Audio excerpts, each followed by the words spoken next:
আমাকে অনেকেই এই প্রশ্নটা করছেন, মামার সম্পত্তিতে ভাগনা ভাগ্নির কি কোনো অধিকার আছে? চলুন সহজ ভাষায় ব্যাপারটা জেনে নিই। মামার সম্পত্তি দুই ধরনের হতে পারে।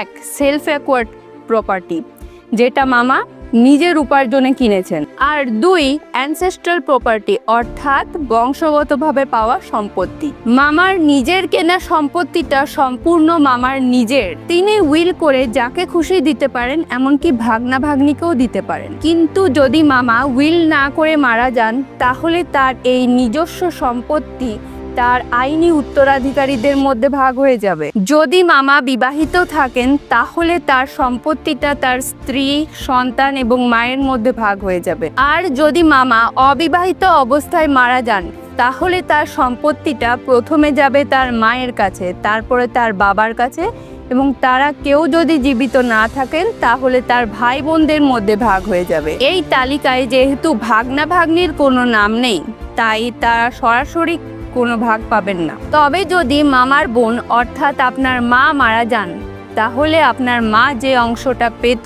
সেই অংশটা আপনি এবং আপনার ভাই বোনেরা ক্লেম করতে পারেন। এবার ধরুন মামার বাড়ির দাদুর অ্যানসেস্ট্রাল প্রপার্টি, সেখানে তো আপনার মা এবং আপনার মামা সমান ভাগীদার, কিন্তু সেই সম্পত্তিটা ভাগাভাগি হওয়ার আগে যদি আপনার মা মারা যান, তাহলে তার অংশটা চলে যায় তার আইনসম্মত উত্তরাধিকারীর কাছে, অর্থাৎ তার স্বামী এবং সন্তানের কাছে। তবে এই ভাগ অটোমেটিক আসে না, এটার জন্য ক্লেম করতে হয়। একটা কথা মনে রাখবেন, এই আইন শুধু হিন্দুদের জন্যই প্রযোজ্য, মুসলিম এবং খ্রিস্টানদের জন্য আইন ভিন্ন।